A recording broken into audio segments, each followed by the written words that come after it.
Hello, this is Matt on the Moon Lambo channel, and here's what the headline should be. Ripple says, "Bye Felicia" to the United States.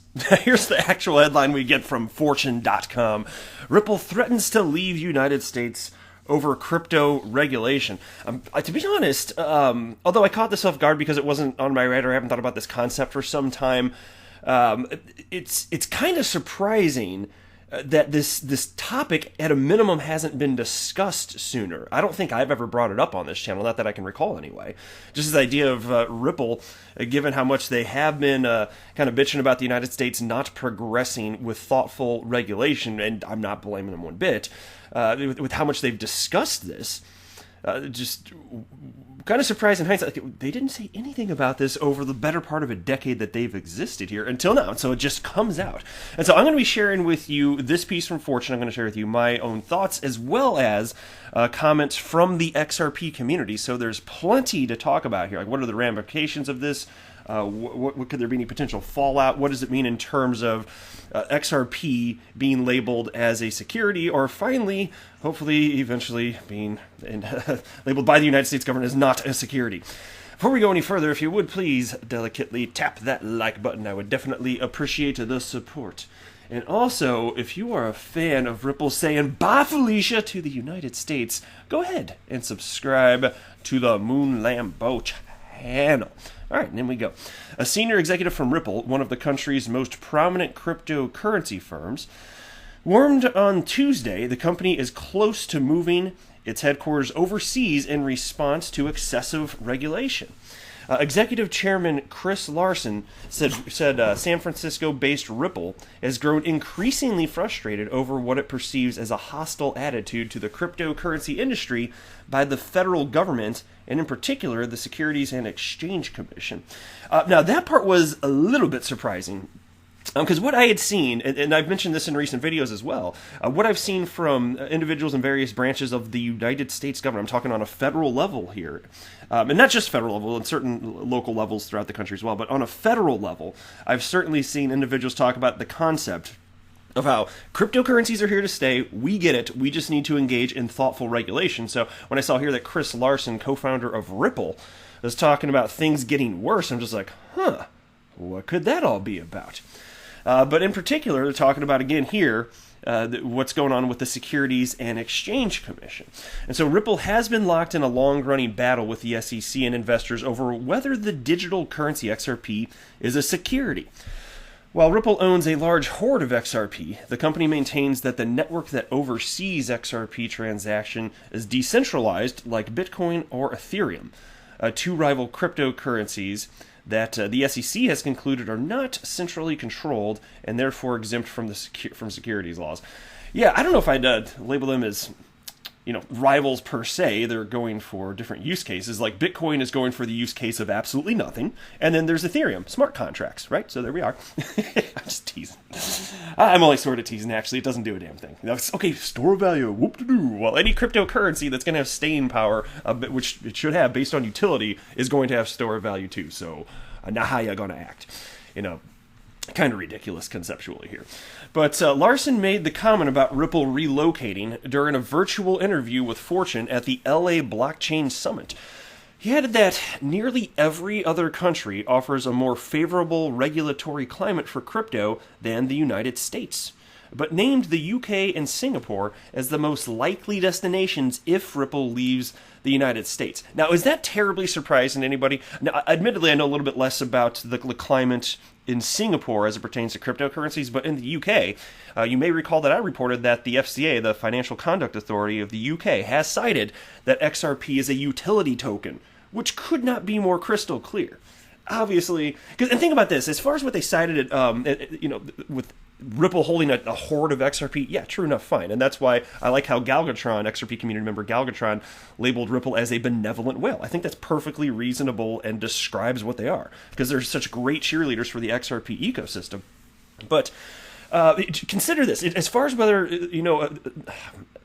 or not a certain quantity of a cryptocurrency would have anything to do with whether or not that particular cryptocurrency is a security or not. Like, to me, that doesn't make any sense. Like, imagine somebody I don't think this would ever happen, but imagine somebody, one individual, somehow secures, a little over half the supply of Bitcoin. Does that somehow magically make it a security of someone or something?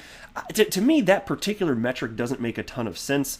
It should really, what I think anyway, and again, I'm not a lawyer, just to be clear, but what seems to make logical sense after reading a bunch on this topic for years, what seems to make logical sense to me is just heavily weigh whether or not a cryptocurrency is centralized or decentralized. Not that that's the only consideration, but I think that that's got to be a strong consideration and a hard line against this type of thing, because clearly Ripple has no special permissions over the XRP ledger, period. But Larsen also acknowledged that moving Ripple's headquarters wouldn't end U.S. jurisdiction over many of its operations, but said it to be a relief to have another country as Ripple's chief regulator. Right, and so that's one of the first things that popped in my mind is like, okay, to what degree would this functionally change the regulations? Well, if they believe that it would, and they're actually genuinely considering moving it, I don't think they just make this up, it seems to me it must be the case that it would have something to do, among other things, something to do with onboarding customers. Maybe they feel like they can do it at a faster pace if they're headquartered somewhere else. But of course, as far as the United States having jurisdiction over certain operations, well, come on, they've got exchange partners in the United States. They got 2 exchange partners in the United States that have been publicly announced. You got Bittrex and Bitstamp. Although Bitstamp is also in the UK as well. But yeah, they have a United States location. So the tussle between Ripple and U.S. regulators echo a similar one taking place over Libra, the digital currency proposed by Facebook, which has been repeatedly delayed as a result of political and regulatory skepticism. And the reason that really grinds my gears is because we know here in the XRP community that Ripple could not be more adult about the way they're handling, or I'll say it like this, the way that they're conducting themselves in the space. I don't even think there's a more like a close second in terms of acting like a freaking adult. And what I mean by that is approaching the government and saying, hey, we don't want to skirt the system. We want to work with you, but you got to tell us what the rules are so we can play by them, right? And it's not there. It just isn't there. Not to a satisfactory level. That much is crystal clear. And so it'd be a shame for the United States to miss out on this opportunity, because Ripple isn't the only company from the United States that has done this. There have been others. Ripple, if they do this, they won't be the first, and unlikely to be the last. But anyway, the disputes come amid a broader debate over the role of central banks in digital currencies. Some critics, including Larsen, warn that the United States risks ceding financial innovation to China, which is on the cusp of launching a digital version of the yuan.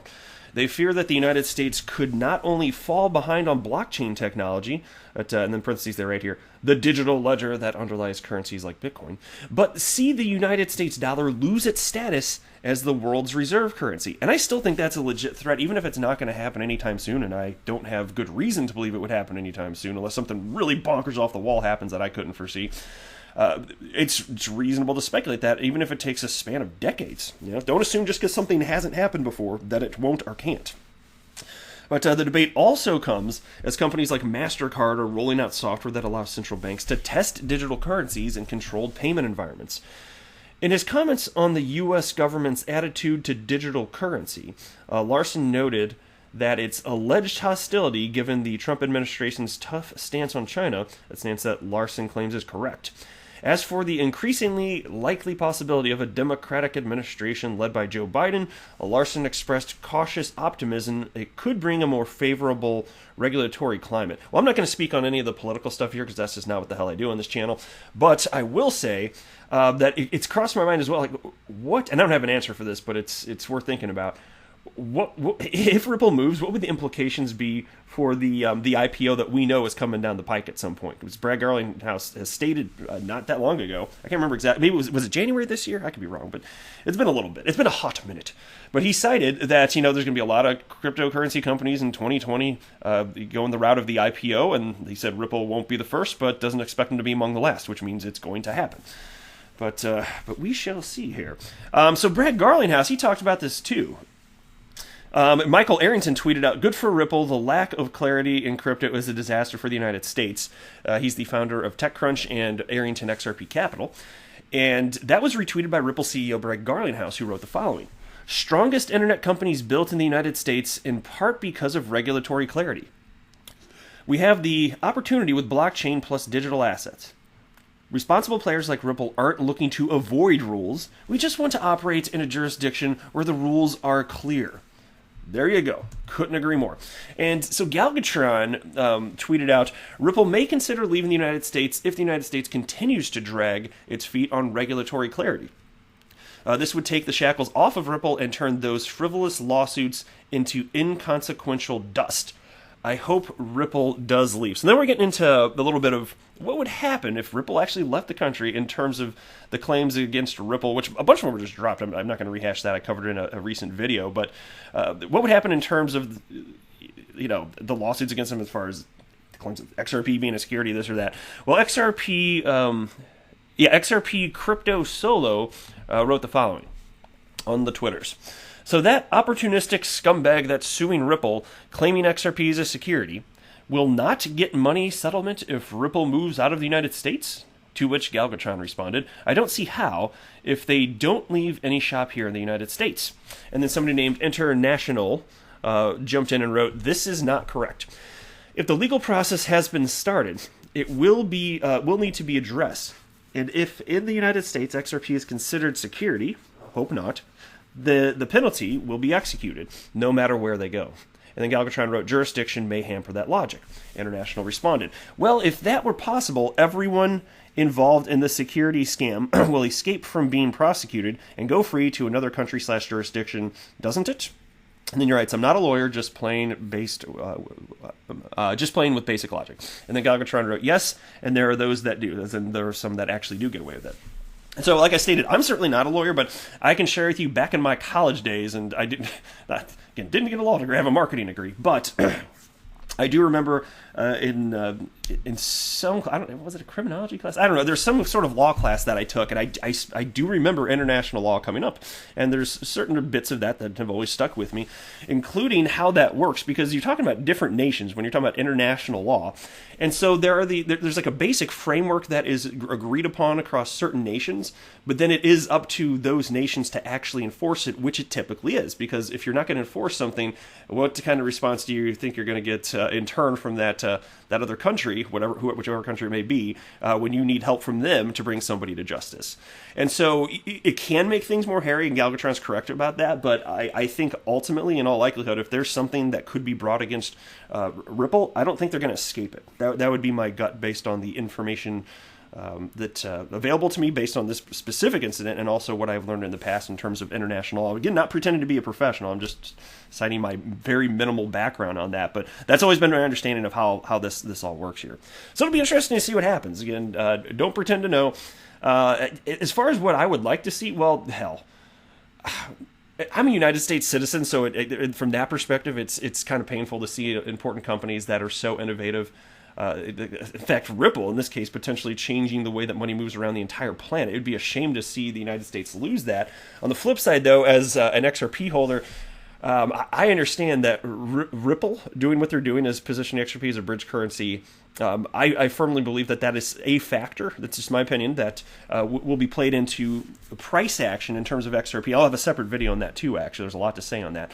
And so from that point of view, man, to me, it's just like if I'm looking at it with that hat on, it's like go wherever the hell. Wherever you think you can build out the internet of value faster, just freaking go there. And because that's what's going to benefit me and other XRP holders, I certainly suspect. So a little bit torn on it, but I guess if I had to pick one, so it's like country over personal profit.